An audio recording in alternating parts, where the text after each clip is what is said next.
Ladies and gentlemen, boys and girls, children of all ages, hello there. I'm Dejin. This is War of the Visions, Final Fantasy Brave Exvius, and this is all things Shadow Lynx on Ice. In this video, I'm going to be talking about Shadow Lynx on Ice. I've got her maxed out, so I'm going to go over every single one of her abilities. I'll show them all off. I'll talk about her passives and her reaction abilities, some vision cards, her weapon, and things like that. I've never done a video like this before for this game, so let me know, leave feedback after you watch it, and let me know how it was, and if you want to see more content like this. I usually show this kind of content off on stream, but I know not everyone watches streams, so I figured I'll maybe put some on YouTube, because people were requesting it in the comments of some of my pull videos, and I normally just upload pulls, so if you want to see more content like this, let me know.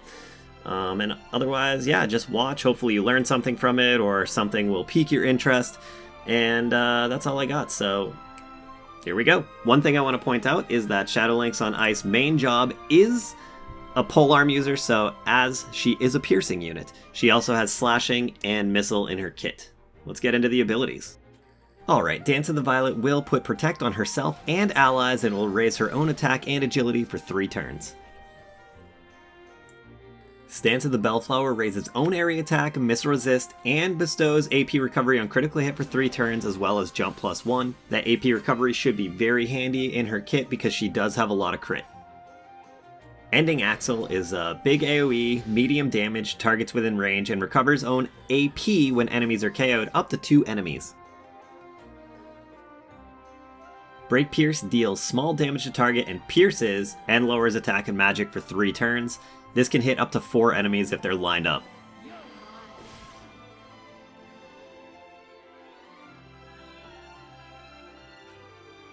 Perfect Launch is large damage and guarantees hit, with a bit of range to it.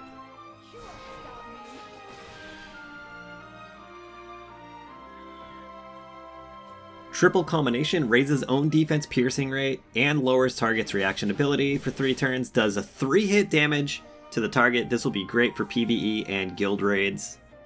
Skating Lynx is her limit burst, and this will lower the target's dark resistance for 3 turns, deal 2 hits for L damage, and lowers the agility for 3 turns. This is going to be an MVP in any kind of dark comp for guild raids or whatever, especially if the boss is susceptible to agility down. Slumber of the Iris has a 25% chance to inflict Doom for 4 turns or Sleep for 3 turns on the target. Crossstroke deals medium damage to targets within range as a cross AoE and lowers Pierce Resist for 3 turns. Alright, her subjobs are Nightblade and Hunter. I'm not going to vocally go over each ability, but I'll play them all out here so you can watch them and how they are. We have these jobs on tons of other units, so you're probably familiar with them. Just keep in mind, all of the Hunter attacks will do missile damage, and all of the Nightblade attacks will do slashing damage. So essentially, she has 3 damage types, since her main job is piercing damage.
Alright, just so it's not jarring, I am about to start talking again about passives and things, and I thought I'd come on nice and soft here, just so I don't scare you when I all of a sudden get crazy and get into the passives out of nowhere. As for the passives, Violet Shadow is one of her Passives, move +1, significantly raises attack when HP is 80% or more. Ice Gliding Fairy, raises agility and defense piercing rate. The passives she will get from Hunter are Hunter's Eye, range +1, and Combat Ready, raise initial AP. And then the Nightblade is Nightblade Mastery, which raises own attack and accuracy rate and lowers evasion rate. Now as for the reaction abilities, there's Edged Evasion, which chance of lowering target's critical evasion rate for 3 turns when taking damage, then counterattacks, and piercing. So it will actually potentially hit more than one enemy if there's anyone lined up. It will go right through. Boom. Dark Snare, chance of preemptively lowering the target's missile attack resistance, dark resistance for 3 turns when taking damage. Dark Snare has a huge range, actually. That's pretty nice. And then Counter Swing, chance of counterattack when taking physical attack damage. Alright, so another thing to note with Shadow Lynx on ice is this Winged Lance. It's a pretty good lance. It's got accuracy on it, it's got crit, and it has Pierce attack up on it. Now, there's this extra stuff at the bottom that has critical damage up and attack up 30% that can only be taken advantage of by Dragoons, Lancers, Trick Lancer, and Purple Fairy. But the catch to this lance is you actually need Shadow Lynx in order to obtain it because it comes from her bingo board. So you won't be able to get this lance for your Dragoons and Lancers and Trick Lancers if you don't have Shadow Lynx. It's a very easy lance to level, but it does require Shadow Lynx. But it has some nice buffs for her here too, the critical damage up and the attack up 30%. Now the next thing is with Swanlike Grace. This is Shadow Lynx Vision card. She is featured on this card, and so it's probably mainly made to buff her, but other people can take advantage of it as well. This card can be utilized by all of these jobs. This is a lot of jobs, I'm not going to read them all right now, but it gives missile attack resist up 24, attack up 40%, critical damage up 25%. The bestowed effect is 8% agility up for whoever has the card equipped. And Shadow Lynx and Shadow Lynx on Ice both gain the effect of Dark Attack up 20. So that's the card. It's got attack and dexterity on it. Now, a couple of honorable mentions I want to say for Shadow Lynx. There is a card, a gift like no other. This is one of 2 cards that I want to point out. This card is for wind units, and she is a dark unit, so she's obviously not going to benefit hugely from this card. But you can get a 3-hit combo for piercing. Purple Fairy does benefit from this ability, so if you equip this card on her, you can get her an extra 3-hit move that she can spam.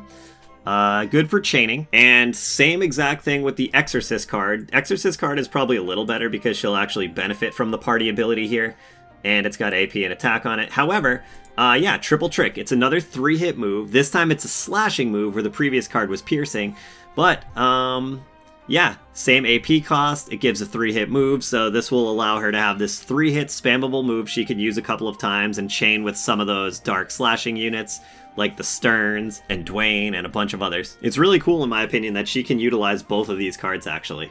I think she's a very strong unit for dark PvE because of her chain abilities, and also her LB. I think her LB is very powerful when it is going to come to PvE dark teams, breaking that agility and lowering that dark resistance by up to 38%, which is pretty good. Not to mention, her LB is also a multi-hit move itself. It's a 2-hit move.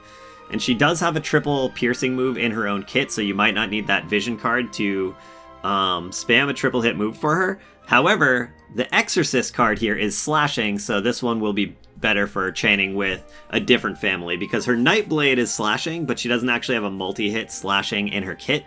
So this is what will give you that slashing hit, and it will also lower the slash pierce resist rate for, you know, for whatever group you're running. I want to say, I think that's about it. I really can't think of any other stuff to go over with her at the moment. Let me know in the comments if you guys have any questions.